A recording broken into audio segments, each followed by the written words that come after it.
Alleluia, Alleluia, Alleluia, Alleluia.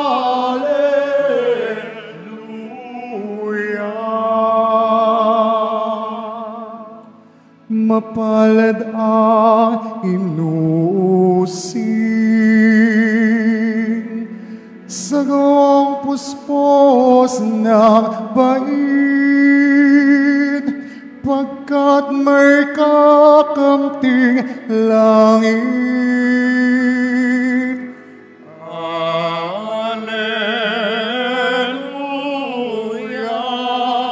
Alleluia, Alleluia, Alleluia.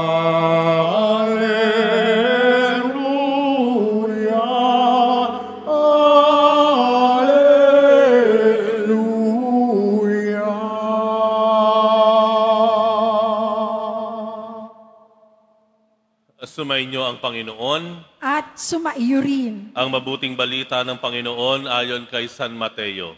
Papuri sa iyo, Panginoon.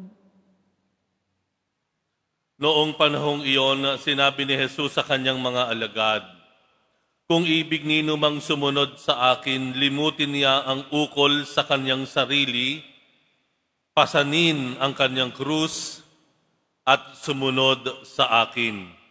Ang naghahangad na magligtas ng kanyang buhay ay siyang mawawalan nito. Ngunit ang mag-alay ng kanyang buhay, alang-alang sa akin, ay siyang magkakamit noon." Ano nga ang mapapala ng isang tao? Makamtan man niya ang buong daigdig, kung ang katumbas naman nito'y ang kanyang buhay. Ano ang maibabayad ng tao para mabalik sa kanya ang kanyang buhay? Sapagkat darating ang anak ng tao na taglay ang dakilang kapangyarihan ng kanyang ama at kasama ang kanyang mga anghel. Sa panahong yaoy, gagantihin niya ang bawat tao ayon sa kanyang ginawa. Sinasabi ko sa inyo, may ilan sa inyo rito na hindi mamamatay hanggat di nila nakikita ang anak ng tao na pumaparito bilang hari.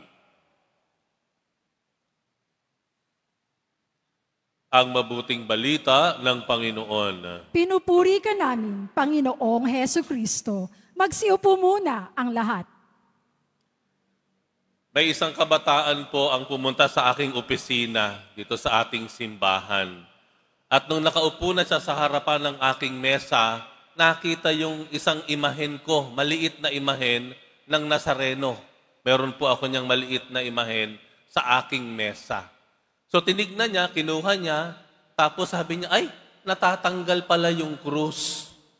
Yung pasan-pasan na krus. Ay, natatanggal pala. Sabi niya ganun sa akin. Pagkatapos, isinoli niya. Pag soli niya, hindi niya na maibalik yung krus. Hanggang naipatong niyang ganoon. Oh, sabi ko, ba't ganyan? Kasi yung krus parang nakapatong sa lupa at hawak-hawak na lang ng Nazareno. Ganoon. Alam niyo kung ano sagot niya sa akin? Kaya ko nilagay yung krus na ganyan para komportable si Jesus Nazareno. Para daw komportable. Hindi na ibinalik sa balikat, ipinatong na lang dun sa pinahawak na lang sa Nazareno para daw komportable. Yung ebanghelyo, ano sabi ng Panginoon sa kanyang mga alagad? Kung sino man ang gustong sumunod sa akin ay, narinig niyo ba yon? Sino gustong sumunod sa Panginoon? Taas ang kamay. Sumunod sa Panginoon sa kamatayan at muling pagkabuhay sa langit. Taas ang kamay. Lahat tayo. Kaya tayo narito eh. Naghahangad tayo ng katubusan. No? Sa lahat ng ating mga nagawa at ating mana, ang kaharian ng Diyos, ang buhay na walang hanggan sa kanyang tunay na tahanan at kaharian. Tama po. Kaya ano sabi ng Panginoon sa Ebanghelyo? Sa inyong mga nagsisimba sa Quiapo, kayong gustong sumunod sa akin. Ano ang sabi niya? Ano daw gagawin? Pasanin ang krus. Tama, ang galing. Mahirap bang intindihin yon? Madali yon, Father. Papasanin ko yung asawa ko dahil siya yung krus ko. Papasanin ko yung mga problema na dumarating sa akin, naharapin ko yan dahil yan ang krus ko. Gagawin ko yung aking responsibilidad sa pamilya ko dahil yan ang krus ko. Pagtitiisan ko yung kaaway ko dahil siya ang krus ko. Pagpapasensyahan ko yung kapitbahay naming maingay at magulo at marumi dahil sila ang krus ko. Amen? May balita ako sa inyo. Ang pagsunod sa Panginoon ay hindi lang pagpasan sa krus. Dahil kung titignan natin ng mabuti, may 3 na sinabi ang Panginoon. Ang pagpasan sa krus ay isa lang yon. Pangalawa sa binanggit ng Panginoon. Ano yung unang binanggit niya? Ang sino mang gustong sumunod sa akin ay limutin ang ukol sa kaniyang sarili. Limutin ang kaniyang pride. Limutin ang yabang. Limutin ang ego. Limutin ang kaniyang prestige. Ika nga. Bakit kaniyo? Kasi meron pong iba, yung pagpapasa ng krus, hindi na sakripisyo, hindi na ito expression of offering for God. Yung pagpasan sa krus, isa ng uri ng karangalan. Sikat. Hawak niya yung krus. Buhat-buhat niya yung krus. Sikat na ako.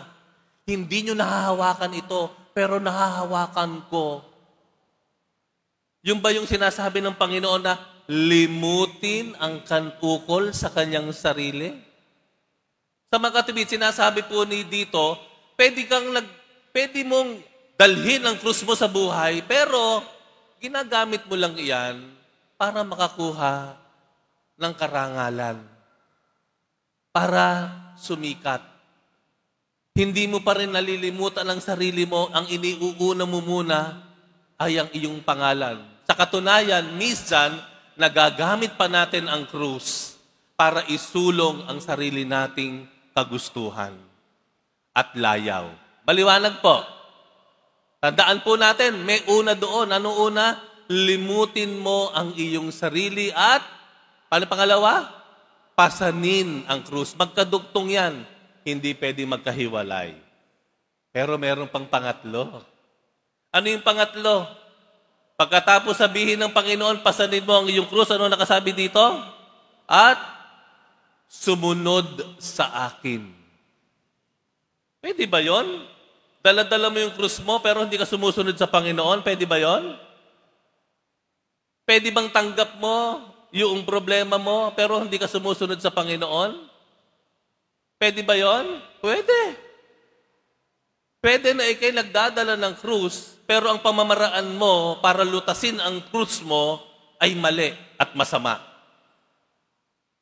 Pwedeng ginagawa mo ang responsibilidad mo sa pamilya mo, pero yung pamamaraan mo para itaguyod ang pamilya mo ay mali. Nangungupit ka, nandadaya ka, nagnanakaw ka, nananakit ka, nangaabuso ka. Ginagawa mo yan para magawa mong dalhin yung krus, yung responsibilidad mo. Sino pa rin nasusunod? Sino nasusunod? Ang Panginoon ba? Hindi. Sarili mo na yan. Dahil ang pamamaraan na ginagamit mo ay pamamaraan mo o pamamaraan ng mundo, pero hindi ng Panginoon. Tandaan natin yung tatlong yon. Kung gusto mong sumunod sa akin, maliban sa pagpasan sa krus, kailangan limutin mo ang iyong sarili, ang iyong dangal, ang iyong pasikat, ang iyong yabang. At sumunod sa pamamaraan ng Panginoon. Katatapos lang naman po, kababalik ko lamang po, galing sa Roma dahil kasama ko po yung delegation ng Pilipinas na dumalo sa Jubilee of Youth. Jubilee ng mga kabataan sa Roma. At siguro napanood ninyo, 1 milyon po ang nagsama-sama sa huling misa bilang pagtatapos ng Jubilee of Youth. Alam po ninyo, may edad na ako. Hindi na ako kagaya nung dating mga 20 years ago na nakikipagsabayan sa mga kabataan.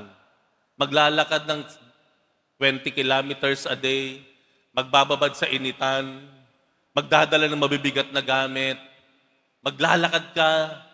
Hindi na ako kasing lakas nung panahon na iyon.